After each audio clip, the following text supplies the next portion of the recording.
Welcome back लक्ष्य academy. आज हम शुरू करेंगे अपना टॉपिक 12th क्लास से हिस्ट्री का एक टॉपिक है विद्रोही और राज, जिसमें 1857 की क्रांति का जिक्र किया गया है। हालांकि इससे पहले भारत में कई लड़ाइयां लड़ी गई, अंग्रेजों के आगमन से लेकर या पहले जो यहाँ वंश रहे, बहुत सारी लड़ाइयां, बहुत सारे झगड़े हुए। लेकिन इस क्रांति का इतिहास में विशेष महत्व है, विशेष स्थान है, क्योंकि कुछ इतिहासकार इसे अलग अलग नामों से जानते हैं। विद्रोह कहने,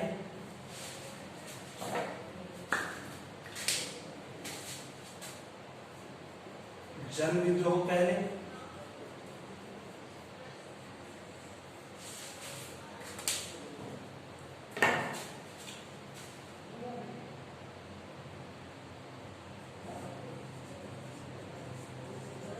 प्रथम स्वतंत्रता संग्राम कहने। कुछ ऐसी जानकारी रही है इनके बारे में। 1857 की क्रांति कहने, क्रांति,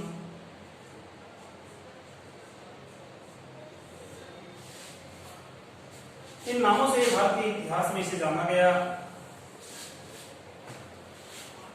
इसका भारतीय इतिहास में महत्व यूं रहा क्योंकि पहली बार इतने बड़े स्तर पर यह संघर्ष हुआ था और इसमें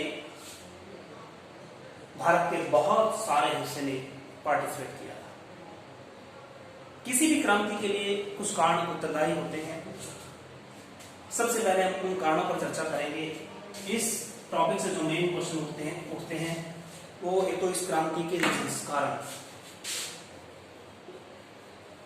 कारण, दूसरा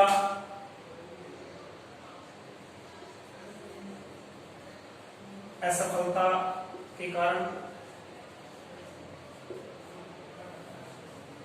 फिर परिणाम हो सकते हैं और फिर इसका स्वरूप हो सकता है कि इसका स्वरूप कैसा था। अलग अलग इतिहासकार इसके स्वरूप के बारे में अलग अलग बताते हैं। सबसे पहले हमें क्रांति के बैकग्राउंड के बारे में चेक करना होगा। क्रांति के रीजंस, किस कारण से यह घटना घटी। कहते हैं झगड़ा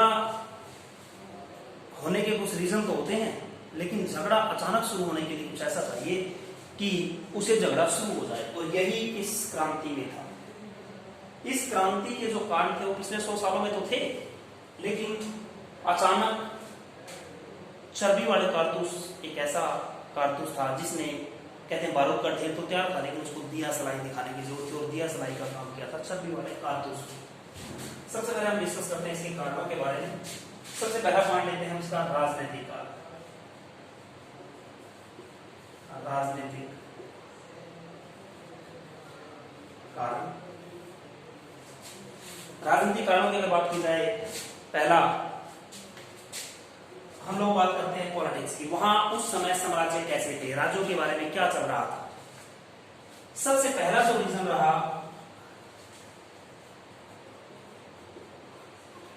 साम्राज्यवादी नीति। ये इस क्रांति का एक कारण रहा। कहते हैं अंग्रेजों ने जो साम्राज्यवादी नीति अपनाई, अपने साम्राज्य को बढ़ाने के लिए जो प्रयास किए थे, वो इस क्रांति के लिए जिम्मेवार थे।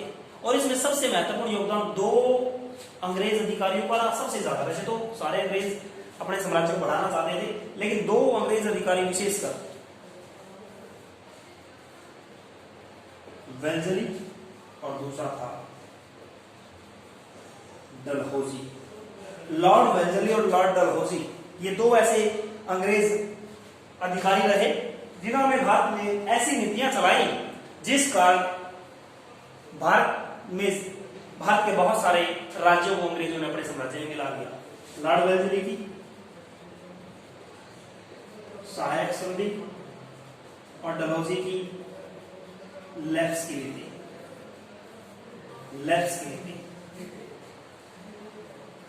कंपटीशन के एग्जाम में मोस्टली क्वेश्चन पूछ लिए जाते हैं, सहायक संधि किसके द्वारा चलाई गई थी, सहायक संधि के तहत क्या नियम थे, लेफ्स की नीति क्या थी, किसके द्वारा चलाई गई थी।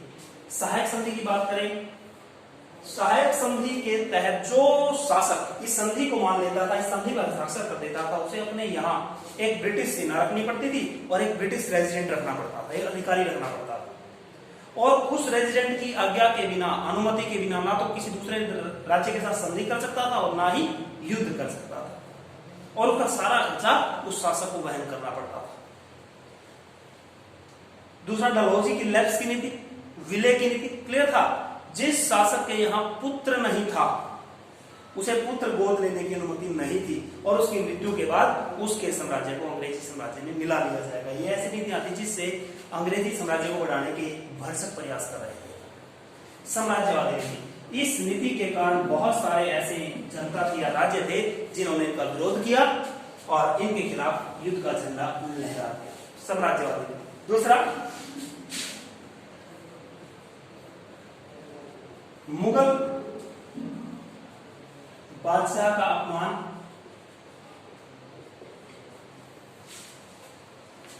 अंतिम मुगल बादशाह 1837 में गद्दी पर बैठा था बहादुर शाह जफर द्वितीय, जिसने मुगल साम्राज्य या मुगल वंश को बढ़ाने की कड़ी में एक महत्वपूर्ण योगदान दिया था। आज से पहले जब भी कोई मुगल शासक गद्दी पर बैठता था तो अंग्रेज उसके प्रति बड़े वफादार रहते थे, उसे सम्मान के रूप में उपहार या भेंट दिया करते थे। लेकिन अब जब ये गद्दी पर बैठा, ना तो इसे कोई भेंट दी गई ना उपहार दिया गया इसे, और एक घोषणा और कर दी गई, क्या कि इसके बाद इसके वंश का कोई उत्तराधिकारी इसके वंश को या इस गद्दी का अधिकारी नहीं होगा और उसे अंग्रेजी साम्राज्य में मिला लिया जाएगा और इन्हें महल छोड़कर जाना पड़ेगा, लाल किला छोड़कर जाना पड़ेगा। ये मुगल बादशाह, अंतिम मुगल बादशाह बहादुर शाह के लिए बड़ा अपमान की बात थी। और भारतीय जनता या मुगल वंश या मुगल क्षेत्र की जो जनता थी वो अंग्रेजों के खिलाफ क्रोधित हो। तीसरा, झांसी का विलय, झांसी जो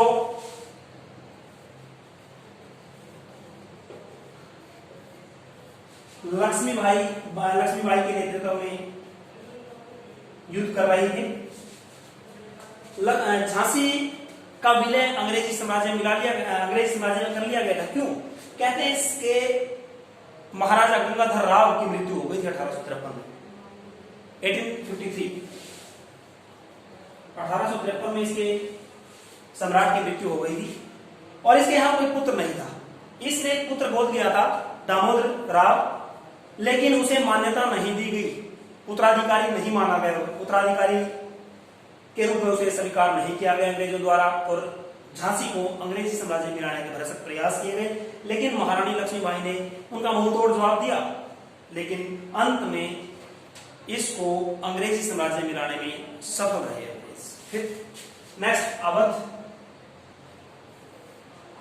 अवध का विलय कर दिया गया था। अवध का विलय किया गया था कुशासन का आरोप लगाकर। कहते हैं अवध के नवाब वाजिद अली शाह शुरू से ही 1764 बक्सर की लड़ाई, शायद आपको याद हो, दो लड़ाइयां हुई थी जब से अंग्रेजी साम्राज्य भारत में शुरुआत हुई थी, 1757 और 1764, पलासी की लड़ाई और बक्सर की लड़ाई बड़ी महत्वपूर्ण लड़ाइयां हैं। कहते हैं अंग्रेजी साम्राज्य की नींव लड़ाई से रखी गई थी। कंपनी, उस समय कंपनी शासन कर रही थी, कंपनी के शासन की नींव यहां रख दी गई। बक्सर की लड़ाई के बाद कहते हैं अवध के नवाब अंग्रेजों के प्रति लगातार वफादारी निभा रहे थे, लेकिन अब आकर अंग्रेजों ने इनके प्रति वफादारी दिखानी बंद कर दी और अवध के शासक वाजिद अली शाह के ऊपर कुशासन का आरोप लगा कि इतना बड़ा साम्राज्य ठीक प्रकार से नहीं चला रहे और इसे अंग्रेजी साम्राज्य में मिलाया जा रहा है उस कारण की, ताकि इसमें सुविधाएं दी जा सके।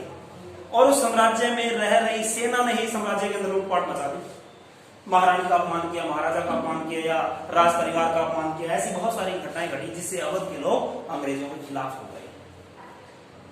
एक और रीजन इसमें जोड़ सकते हैं,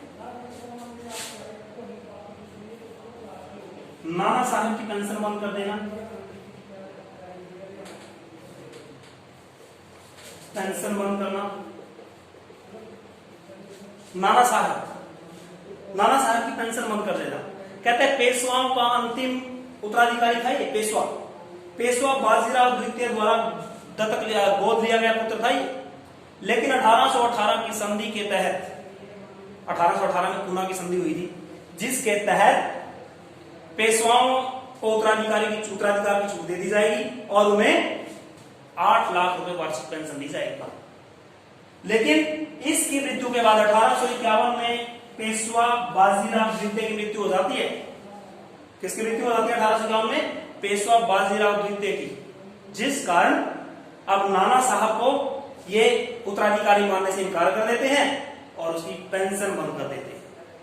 नाना साहब ने भारत में जो अंग्रेज गवर्नर जनरल थे उस समय लॉर्ड डलहौजी को भी कहा, महारानी विक्टोरिया के संज्ञान में मामला दिया, लेकिन कोई सुनवाई नहीं हुई। इस कारण नाना साहब ने विद्रोह का झंडा पकड़ लिया। ये थे कुछ राजनीतिक कारण जिस कारण 1857 की क्रांति की शुरुआत होनी तय हो गई कि अब 1857 की क्रांति होगी, यानी कि 1857 में एक झगड़ा होगा, लड़ाई होगी और बड़े स्तर पर।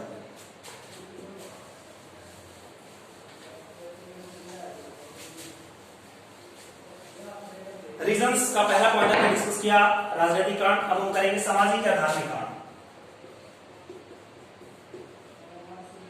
सामाजिक या धार्मिक, जो समाज से संबंध और धर्म को चोट कर रहे हो, ऐसे कुछ रीजन रहे। हालांकि अंग्रेजों ने कुछ हमारे फायदे के लिए भी किए थे, आज हम फायदा सोचते हैं उन चीजों का, लेकिन उस समय कट्टर हिंदुओं ने अपने धर्म के खिलाफ समझे थे, जिस कारण क्रांति हुई। छोटा सा हम पहला ही पॉइंट लेते हैं हम लोग, समाज सुधार। पहला पॉइंट, अंग्रेजों ने समाज सुधार के कुछ कार्य किए, जैसे कन्या वध पर रोक, सती प्रथा की बात कर ले, बाल विवाह, विधवा विवाह की बात कर ले, किए तो सुधार थे हमारे समाज के लिए, लेकिन हमारे समाज के उस समय के कट्टर हिंदुओं ने इन्हें अपने धर्म के खिलाफ समझा और इन्हें लगा कि हमारी सभ्यता भंग कर देंगे, और हमारी सभ्यता भंग होने के बाद हमारे पास कुछ नहीं बचेगा और हमें ईसाई धर्म में परिवर्तित कर देंगे, जिस कारण भारतीय लोग इनके खिलाफ हो गए। दूसरा कारण ले सकते हैं ईसाई धर्म का प्रचार। कहते हैं इस समय ईसाई मिशनरी, जैसे हम लोग हिंदुओं में ब्राह्मण की बात करें, ईसाई जो पादरी वर्ग होता है, इसमें भी 2-3 प्रकार से होते हैं, बिशप है, नाइट है, या पोप, ईसाइयों का धर्मगुरु कहा जाए। ठीक है, ईसाई धर्म के प्रचार के लिए यूरोपियन मिशनरी भारत के अंदर आ रहे थे और अपने धर्म की श्रेष्ठता साबित करने का प्रयास कर रहे थे, जिस कारण हमारे धर्म में हीनता की भावना पैदा हो रही है, या हमारे लोग अपने धर्म की हीनता को स्वीकार करने को तैयार नहीं है, अपने धर्म का अपमान सहन करने को तैयार नहीं है, और वो लोग क्या कर रहे थे, हमारे धर्म का अपमान करके अपने धर्म को श्रेष्ठ साबित करना चाहते हैं, जिस कारण से सामाजिक और धार्मिक कार्यों में ईसाई धर्म सबसे प्रमुख रोल प्ले करता है। ईसाई धर्म के जो प्रचारक आए कि इस क्रांति को जन्म देने में इनका भी योगदान रहा है। इसके बाद बात कर सकते हैं रेल व तार का आरंभ। हालांकि रेल किसके फायदे के लिए थी? हमारे फायदे के लिए। आज अगर लंबी दूरी तय करनी तो हम लोग रेल का इस्तेमाल करते हैं, जो सुविधाजनक भी है और शायद सस्ता भी है। लेकिन उस समय जब रेल चलाई थी, इनके ऊपर पूर्ण रूप से अंग्रेजों का अधिकार था। पहली रेल शायद आपको याद हो 1853 में चलाई गई थी, मुंबई से कहां तक की? थाने तक की चलाई गई थी। ठीक है, थाने कहने शायद 34 किलोमीटर की दूरी थी, 34 किलोमीटर की दूरी थी के बीच में। ठीक है, कहते हैं ये रेल बिल्कुल प्योर लोहे से बनी होती थी, देखने में डरावनी सी लगती थी, क्योंकि भारतीयों ने पहली बार इसे देखा था, भारतीयों के लिए बड़ी डरावनी थी। और भारतीयों को लगा कि जो लोग ईसाई धर्म को नहीं मानेंगे ना, उनको खंभों के साथ, तार जहां खींची गई थी तार खंभों के साथ, उन खंभों के साथ मार के और ट्रेन से टक्कर मार दी जाएगी, ट्रेन के नीचे दे दिया जाएगा। इसे भारतीयों ने काली डायन की संज्ञा दी थी, काली डायन, ये तो काली डायन और सबको खा जाएगी। इस प्रकार से ये एक ऐसा सामाजिक और धार्मिक कानून में शामिल किया गया हालांकि कुछ सुधार हमारे फायदे के लिए थे, लेकिन उस समय के कट्टर हिंदुओं ने, कट्टर समाज के लोगों ने इसे अपने धर्म के खिलाफ समझ लिया था। उसके बाद बात करते हैं भारतीयों से दुर्व्यवहार।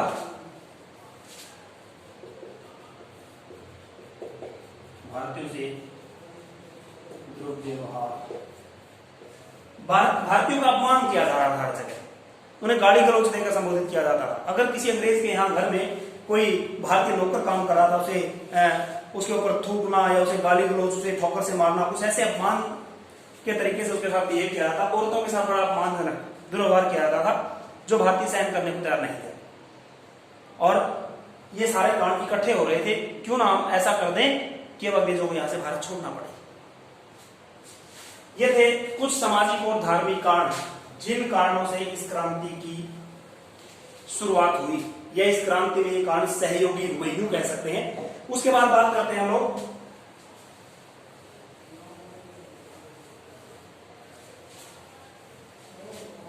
इसके आर्थिक कारण।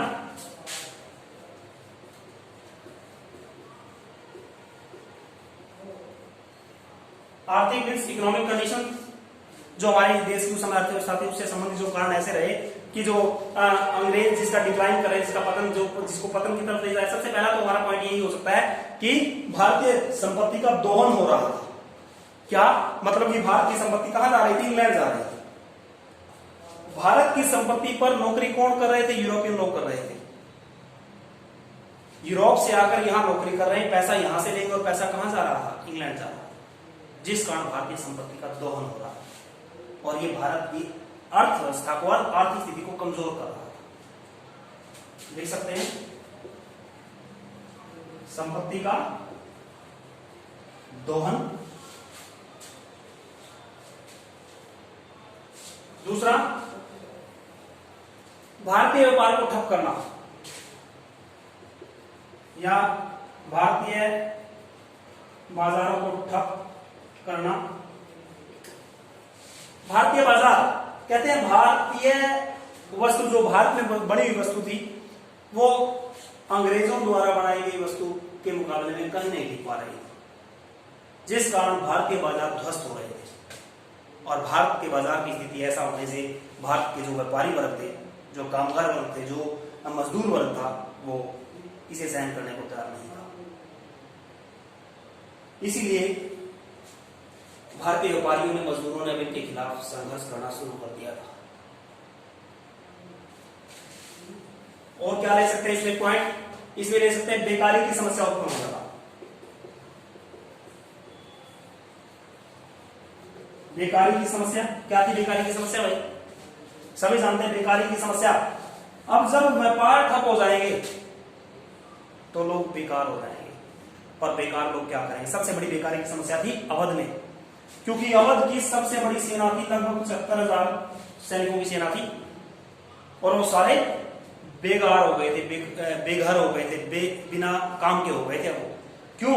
क्योंकि अवध को अंग्रेजी साम्राज्य में मिला लिया गया था, और ब्रिटिश सेना वहां रह गई थी, और उस सारी सेना को निकाल दिया गया था। ये कुछ ऐसे कारण हैं जिस एक और कर सकते हैं इसमें, भारतीय भूस्वामियों का विनाश।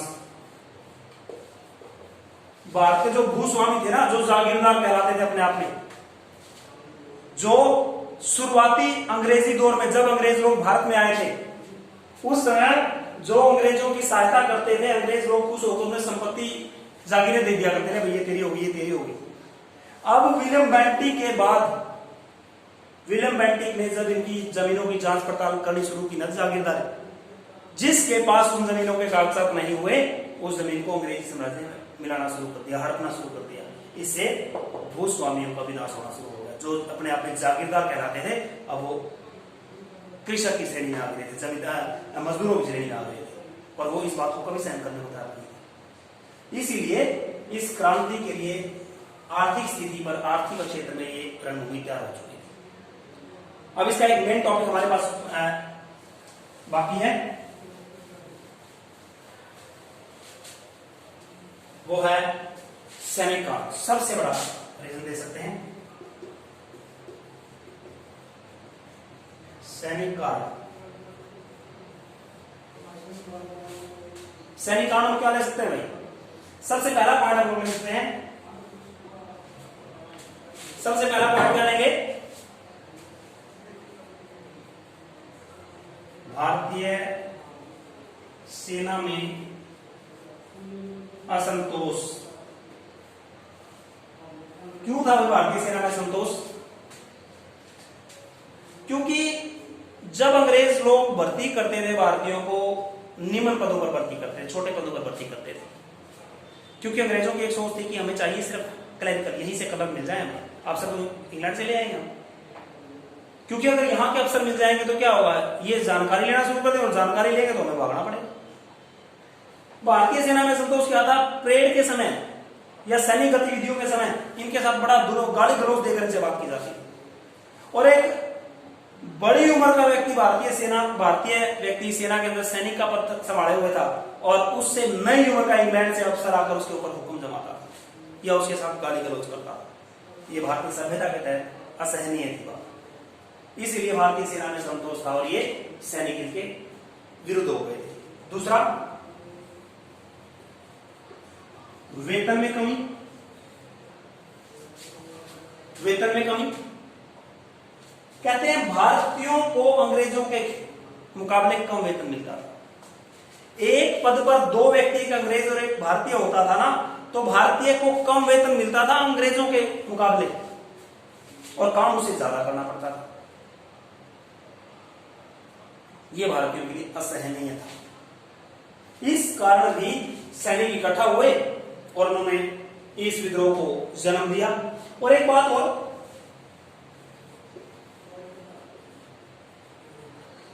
प्रथम आंग्ल अफगान युद्ध, वेरी इंपॉर्टेंट क्वेश्चन है भाई, कई बार कंपटीशन के टेस्ट कंपटीशन में पूछा जाता है। 1839 से 42 के बीच में हुआ था ये। क्या था भाई युद्ध? इंग्लैंड और अफगान के बीच में एक युद्ध हुआ था, आंग्ल अफगान युद्ध, 1839 और 42 के बीच में।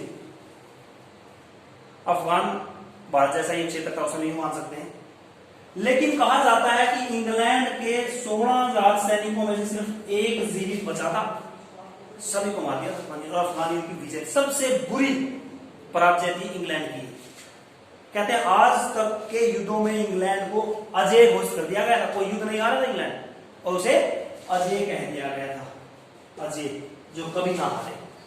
लेकिन इस युद्ध की हार के बाद भारतीय चकित रह गए कि जब अफगान इसको हरा सकता है तो हम क्यों नहीं हरा सकते इसको। तो ऐसी कुछ बातों ने भी भारतीयों को इस युद्ध के लिए प्रेरित कर दिया था, उत्साहित कर दिया था। उसके बाद ले सकते हैं सेवा भर्ती अधिनियम की बात की गई थी। एक सेवा भर्ती अधिनियम हुआ था, सेवा भर्ती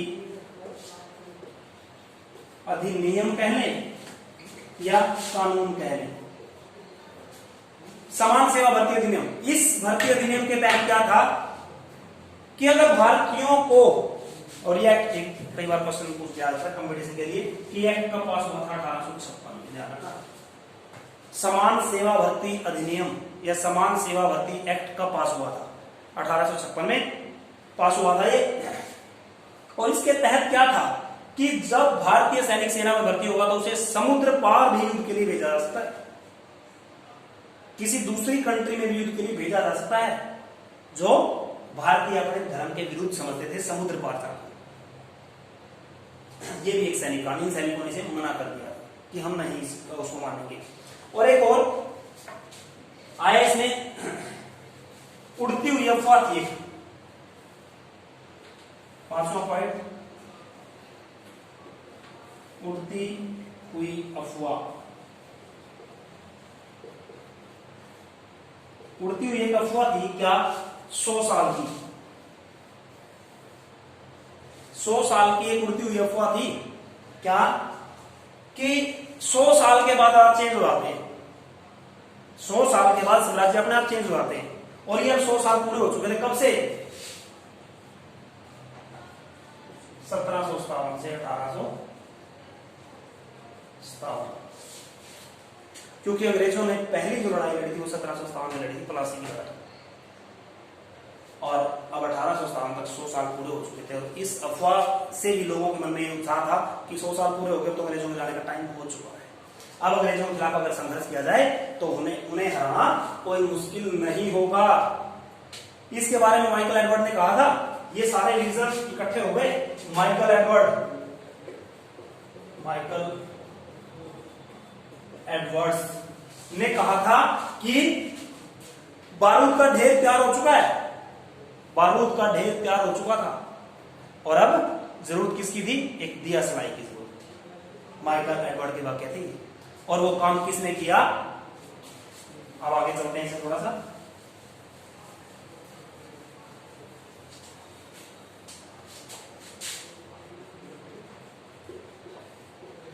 तात्कालिक कारण,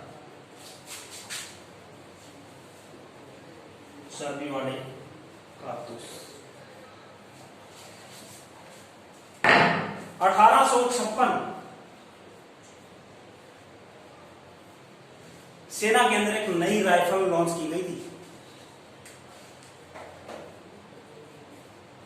एनफील्ड। राइफल का नाम था, याद रखना, कई बार क्वेश्चन पूछ लेते हैं कि 1857 की क्रांति की शुरुआत किस राइफल से हुई थी? एनफील्ड राइफल, नई राइफल आई थी। पहले कौन सी यूज होती थी? ब्राउन बेस, पहले ब्राउन बेस राइफल यूज होती थी। 1856 में एक नई राइफल लॉन्च की गई थी, एनफील्ड राइफल के नाम से जाना गया। इसमें जो कारतूस प्रयोग किए जाते थे, कहते हैं उनके ऊपर गाय और सूअर की चर्बी लगी होती थी। जो सेना के अंदर भारतीय सैनिक थे, हिंदू और मुस्लिम, उन्होंने इसका विरोध करना शुरू किया कि इसका प्रयोग हम नहीं करेंगे। और इसी कहासुनी के अंदर 29 मार्च को शायद मंगल पांडे नामक सैनिक ने बैरकपुर छावनी के अंदर 2 अंग्रेज अधिकारियों को मौत के घाट उतार दिया और इस क्रांति की शुरुआत कर दी। हालांकि इस क्रांति का कुछ निश्चित समय निश्चित किया गया था। क्रांति करने को तैयार तो थे, क्रांति के रीजन इकट्ठे हो गए थे, सब लोग इकट्ठे होना शुरू हो गए थे, लेकिन इस क्रांति की शुरुआत की जो तिथि रखी गई थी 31 मई, इस घटना ने, चर्बी वाले कारतूस ने उस घटना को, उस निश्चित तिथि को पहले ही लागू करने पर मजबूर कर दिया। और एक नंबर के लिए कई बार क्वेश्चन आता है प्लस 2 एग्जाम के लिए और कंपटीशन के लिए कि सबसे कम उम्र का शहीद व्यक्ति कौन है? मंगल पांडे। यह 1857 की क्रांति का पहला शहीद कौन था? मंगल पांडे। ये थे इस क्रांति के कुछ रीजंस। प्लस 2 क्लास के लिए क्वेश्चन ऐसे टाइप क्वेश्चन हो सकता है, सीबीएसई और हरियाणा बोर्ड दोनों के लिए, या अलग अलग क्वेश्चन पूछ लिए जाए। रीजंस, राजनीतिक कारण बताएं, सामाजिक और धार्मिक कारण बताएं, आर्थिक सैनिक कारण बताएं, या फिर इसमें जो मेन पॉइंट हमने शुरू में डिस्कस किया था, इसकी सफलताओं के बारे में, इसके स्वरूप के बारे में कई बार बात कर सकते हैं। स्वरूप कैसा था? क्योंकि कुछ लोग इसे प्रथम स्वतंत्रता संग्राम कहते हैं और कुछ लोग इसे सैनिक विद्रोह कहते हैं। क्या ये उचित है? अब इसके बारे में जानते हैं थोड़ा। अब बात करेंगे इस क्रांति का स्वरूप, जो कहते हैं सैनिक विद्रोह था। सैनिक विद्रोह, और कुछ लोग कहते हैं प्रथम स्वतंत्रता संग्राम। इसके बारे में अगर बात की जाए, कहते हैं सैनिक विद्रोह के बारे में जॉन लॉरेंस,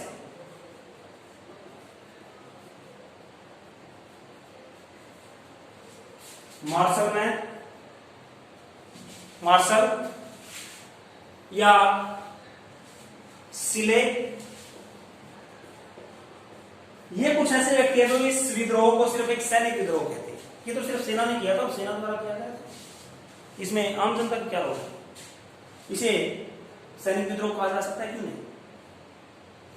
कुछ रीजन दिए, कैसे मानते देखते हैं इसके बारे में। कहते हैं सैनिकों ने शुरू किया इसको। भारतीय सैनिक, मंगल पांडे सैनिक था, सैनिक ने शुरू किया। सैनिकों के साथ बुरा व्यवहार होता था तो सैनिकों ने शुरू किया। दूसरा, 10 मई, आगे पढ़ेंगे हम लोग, 10 मई मेरठ छावनी में जो विद्रोह हुआ, वहां कोई नेतृत्व करने वाला नहीं था, लेकिन तीसरी घुड़सवार तीसरी घुड़सवार जो बटालियन थी उसके 90 सैनिक थे टोटल भारतीय।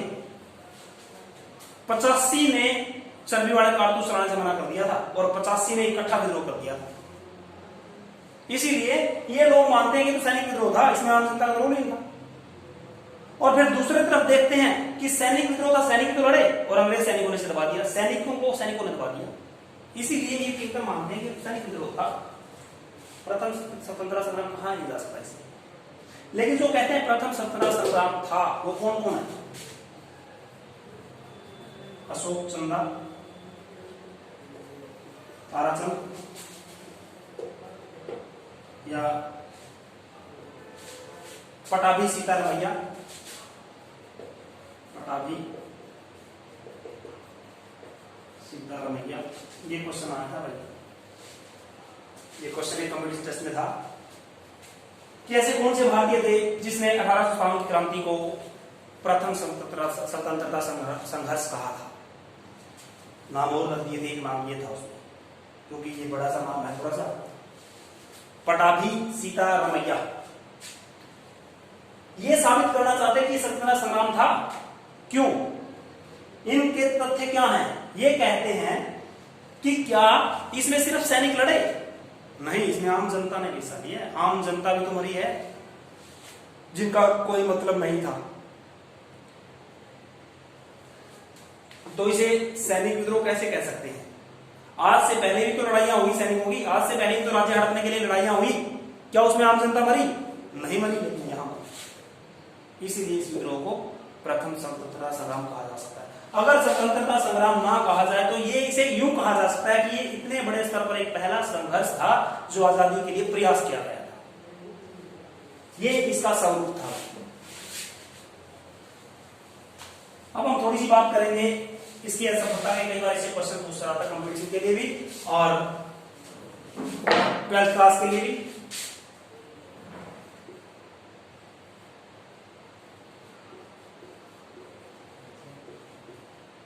असफलता के कारण, असफलता के कारण अब हमने सारी घटना जान ली, इसके असफलता के कारणों के जिक्र करें तो ऐसा क्यों रहा। सबसे पहला ही पॉइंट लेते हैं हम लोग, समय से पहले इसकी शुरुआत हो गई थी, क्योंकि तिथि क्या निश्चित की गई थी 31 मई और शुरुआत कब होगी 29 मार्च को। कई बार क्वेश्चन आता है 1857 क्रांति के लिए जो तिथि निश्चित की गई थी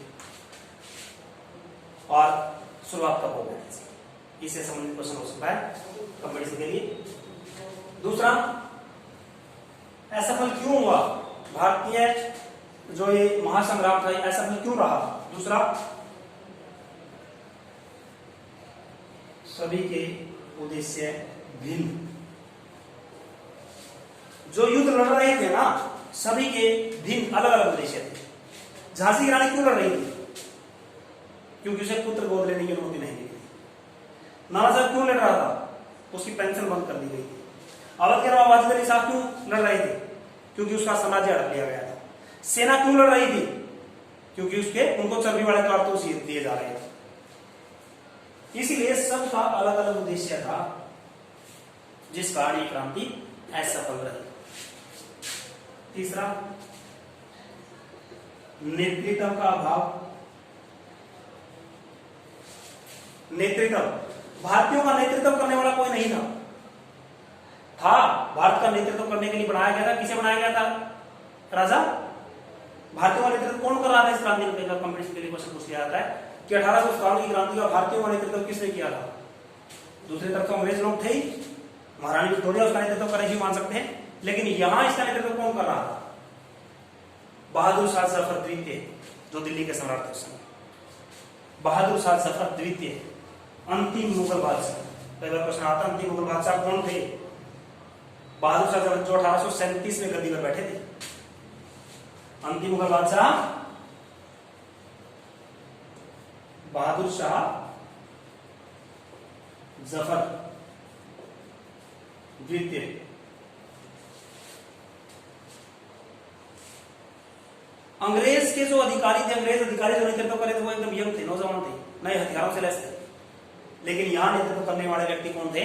बहादुर शाह जफर द्वितीय, जो 82 ईयर्स ओल्ड थे, 82 साल के थे, 82 साल का व्यक्ति एक क्रांति का नेतृत्व करेगा तो कैसा रहेगा? नेक्स्ट पॉइंट ले सकते हैं,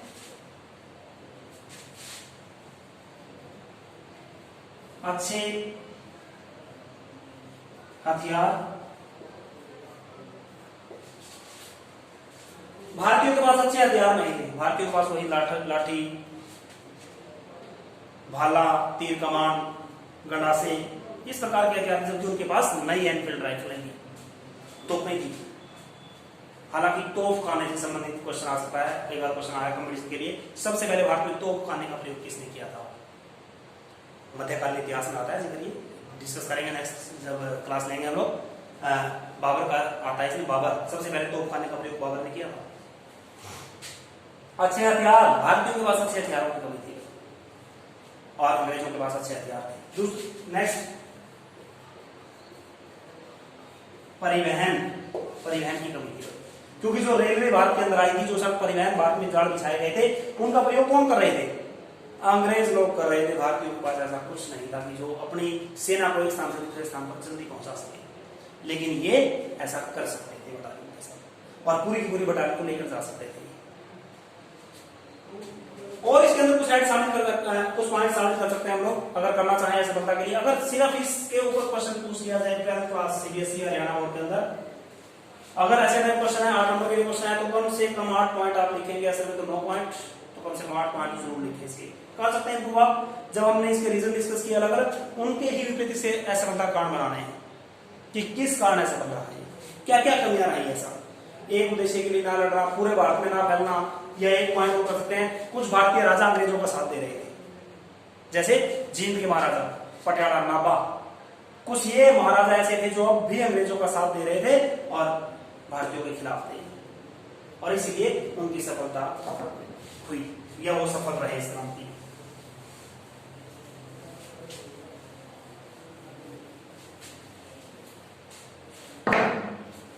अब रहते हैं इस क्रांति के परिणाम क्या रहे। परिणामों का अगर जिक्र किया जाए, परिणाम क्या रहे इस क्रांति के, अलग अलग बांट सकते हैं, अलग अलग बांटना चाहिए, इकट्ठा चाहे इकट्ठा लिख सकते हैं, हम लोग अलग अलग कर लेंगे। पहला राजनीति की बात करते हैं, राजनीति सबसे पहला एक पॉइंट आ सकता है, कंपनी के शासन की समाप्ति। कंपनी के शासन की समाप्ति हुई, कंपनी का शासन क्या हो गया? समाप्त हो गया, एंड हो गया। यहाँ जो 1600 ईस्वी से ब्रिटिश ईस्ट इंडिया कंपनी यहाँ राज कर रही थी, 1857 में आकर क्या हो गया? समाप्त हो गया। कई बार क्वेश्चन पूछ लिया जाता है, इंग्लैंड ने भारत पर कितने साल राज किया? हम लोग बात करते हैं यहां से लेकर 300 लगभग 47 में आजाद हुआ, 347 हम लोग बात करते हैं, लेकिन अप्रोक्सीमेट हम लोग यहां से बात करेंगे 90 साल की बात कर सकते हैं अगर ब्रिटिश इंग्लैंड की बात की जाए, क्योंकि यहां तक तो कंपनी थी। इस समय जब ये क्रांति समाप्त हुई तो महारानी विक्टोरिया का घोषणा पत्र पढ़कर सुनाया गया था इलाहाबाद के अंदर लॉर्ड कैनिंग द्वारा, और यहां उसके बाद इंग्लैंड ने शासन शुरू कर दिया। कंपनी का शासन समाप्त करे, इंग्लैंड सरकार का शासन। दूसरा पॉइंट भी आएगा, इंग्लैंड का शासन शुरू हो गया था, इंग्लैंड का शासन आरंभ हो गया था। तीसरा पॉइंट ले सकते हैं, वायसराय। पहली बार एक क्वेश्चन आ सकता है इसमें, कंपटीशन के लिए इंपॉर्टेंट क्वेश्चन ये कि भारत का पहला वायसराय कौन था या अंतिम गवर्नर जनरल कौन था? पहला वायसराय कौन था या अंतिम गवर्नर जनरल कौन था? Lord Canning. लॉर्ड कैनिंग ये अंतिम गवर्नर था और पहला वायसराय, क्योंकि अब गवर्नर जनरल कंपनी के अधीन होते थे, लेकिन वायसराय की जो उपाधि उसमें ट्रांसफर की, गवर्नर जनरल को वायसराय बना दिया गया। ये वायसराय सीधे किसके अधीन कर दिए गए? इंग्लैंड के अधीन कर दिए गए। और क्या सुधार किए गए इसमें, ये मान सकते हैं। और क्या सुधार किए गए इसमें? एक अंग्रेजों ने भी सुधार किया, लेफ्ट की नीति को छोड़ दिया गया, नीति का त्याग। हालांकि रख सकते लागू, लेकिन इसको त्याग कर दिया, क्योंकि इंग्लैंड की महारानी विक्टोरिया ने क्या कहा था, अब हम किसी भी साम्राज्य को, किसी भी राज्य को अंग्रेजी राज्य में नहीं बनाएंगे। ये थे इसके राजनीतिक परिणाम। इस क्रांति के राजनीतिक परिणाम क्या निकले?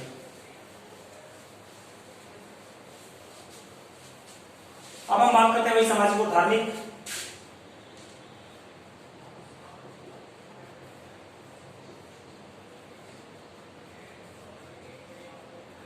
सामाजिक व धार्मिक परिणामों की अगर चर्चा की जाए, एक तो भारतीयों को नौकरी का वचन दे दिया गया भाई, नौकरी का वचन, कि अब हम भारतीयों को योग्यता के आधार पर नौकरी देंगे, जो भारतीय योग्य होगा हम उसे नौकरी दे देंगे। और नौकरी के लिए वचन मिलने से भारतीय खुश थे। दूसरा क्या किया भाई इन्होंने, दूसरा सबसे बड़ा सुधार क्या था, जो अभी अपनी नीति वही रखी, कौन सी, फूट डालो,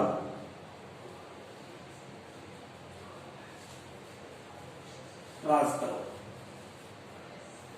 अपनी नीति को सार रूप से चलाते हैं, फूट डालो, राज करो। क्योंकि 1857 की क्रांति का दोषी वो एक समय मुस्लिम को मान रहे थे, हिंदुओं को अपने साथ ले लिया, जब लगा कि अभी हिंदू हमसे दूर जा रहे हैं तो मुसलमानों को अपने साथ ले लिया। अब ये इस नीति पर ये काम करने लगे।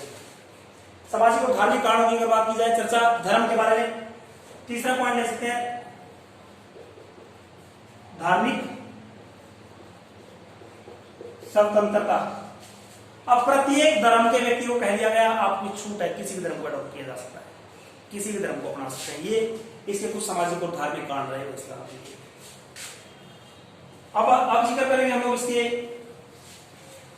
आर्थिक इकोनॉमिकल्स की बात करेंगे, क्योंकि इस क्रांति का सबसे बड़ा बोझ भारतीयों पर पड़ा था। लगभग कहते हैं भारतीयों पर 98 लाख पाउंड, 98 लाख पाउंड कर्ज हो गया था।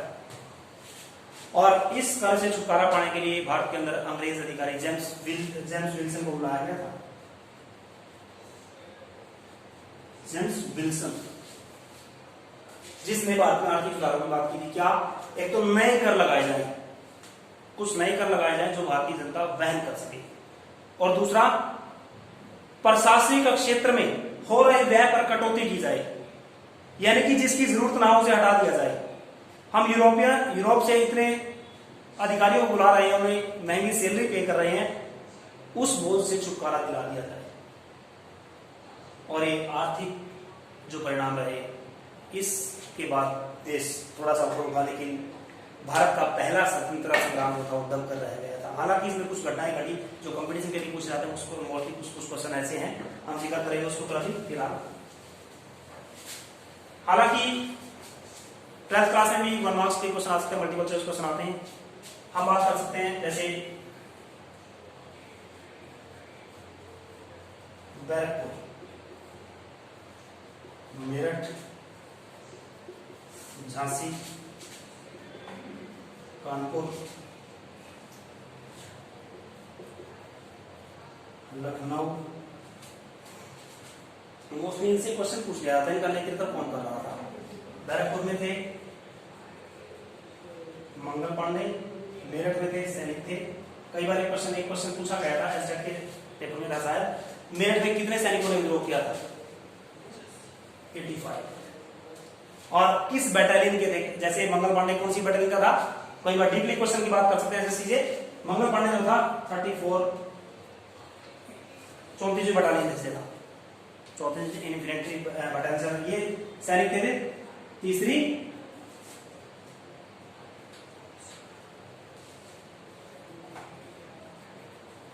घुड़सवार, थर्ड घुड़सवार सैनिक उससे थे, सेना से। तीसरी घुड़सवार के पुलिस थे।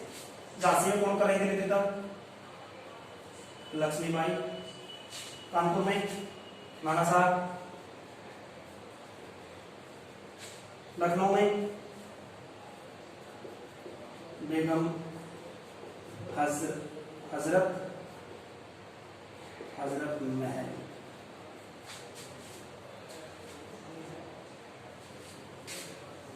ये कुछ ऐसे पॉइंट्स हैं जो कंपटीशन के लिए इंपॉर्टेंट है, चाहे वो पुलिस, हरियाणा पुलिस से है, दिल्ली पुलिस से है, एसएससी से, एसटेट से संबंधित भी हो सकते हैं ऐसे क्वेश्चन। क्योंकि क्वेश्चन जब भी मोस्टली जब 1 मार्क्स क्वेश्चन या कंपटीशन के लिए क्वेश्चन आता है, इन्हीं से आता है कि इसका नेतृत्व कौन कर रहा था। ठीक है, आज फिनिश करते हैं इस क्लास को। आज के लिए इतना ही, धन्यवाद।